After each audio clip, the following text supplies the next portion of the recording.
কিন্তু আগামী লোকাল গভর্নমেন্টে শহীদ জিয়ার সন্তান তারেক রহমানকে হুঁশিয়ার করে দিচ্ছে, যদি ব্যালটের উপরে কোনো হাত বসে না হয় সেই হাত আমরা বেগে চুরমার করে দিব।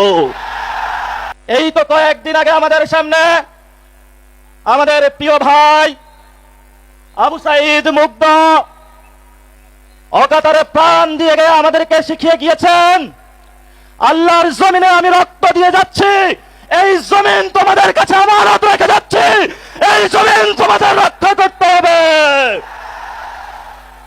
প্রিয় ভাইরা, আমরা এই আজকের যে সংগ্রাম, আজকের যে সমাবেশ, এটাতে কোনো চাঁদাবাজির টাকার জন্য আসি নাই, কোনো সন্ত্রাস করার জন্য আসি নাই, কোনো দখলবাজি করার জন্য আসি নাই।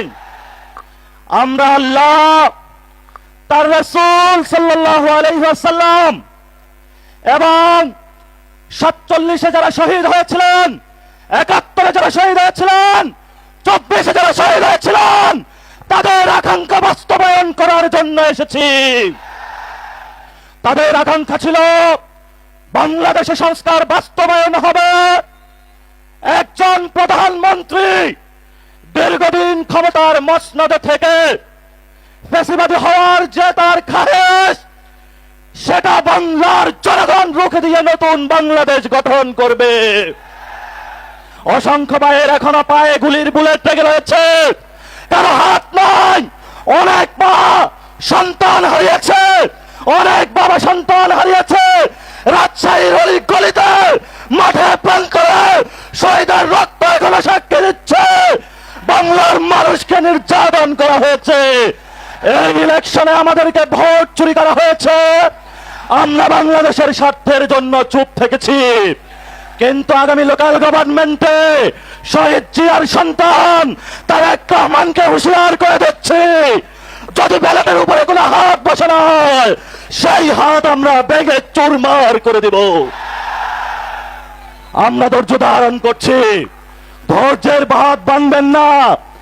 একটা ভণ্ড প্রতারক মুনাফিক মানুষের কাছে প্রতিশ্রুতি দিয়েছে সংস্কার বাস্তবায়ন করবে, এখন সে মুনাফিকি চরিত্র ধারণ করে জনগণের সাথে গাদ্দারি করছে।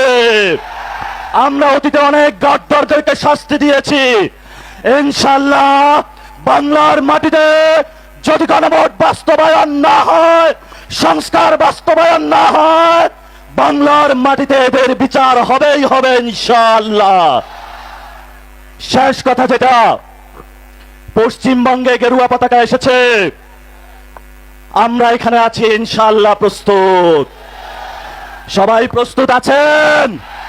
হাত তুলে সবাই দেখান, সবাই প্রস্তুত আছেন? বাংলাদেশের মুসলমানরা কাউকে ভয় পায়? আমরা কাকে ভয় পাই? আমরা একমাত্র আল্লাহকে ছাড়া কাউকে ভয় পাই না। অসংখ্য শহীদ আমাদের সামনে আছে, শহীদ হব, জান্নাতের বুকে ঘুরে বেড়াবো তোমাদের জন্য। তোমাদের মতো 2 টাকার মতো আমাদের জীবনের মূল্য না। শেখ হাসিনাকে নিয়ে আসবো এই দেশে, ফাঁসির কাষ্ঠে ঝুলাবো। তারা যেভাবে দেলোয়ার হোসেন সাঈদী থেকে শুরু করে অসংখ্য মানুষকে বাংলাতে ফাঁসির কাষ্ঠে ঝুলিয়েছিল, আমরাও তাদের বিচার করব ইনশাআল্লাহ। শেষ কথা যেটা, সীমান্তে হত্যা হয়, উনি বলে সবার আগে বাংলাদেশ, বলে জাতীয়তাবাদী, এটা ভুয়া জাতীয়তাবাদী। সীমান্তে হত্যা হবে, কোন জাতীয়তাবাদী বসে থাকবে এমন জাতীয়তাবাদী বাংলাদেশে প্রয়োজন নাই।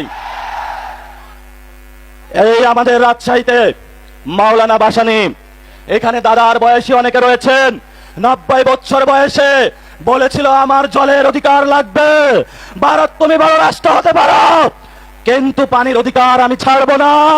আজকে ফারাক্কার ঐতিহাসিক দিবসে পানির অধিকার, সীমান্ত হত্যা বন্ধ, গণভোটের রায় বাস্তবায়ন, মানুষের বিদ্যুৎ গ্যাসের চাহিদা এবং শেখ হাসিনার বিচারের দাবিতে আপনারা যে ঐক্যবদ্ধ সংগ্রাম শুরু করেছেন, রাজপথে পার্লামেন্ট থেকে এখানে সংগ্রাম গড়িয়েছে, এই আজাদির সংগ্রাম চলবে।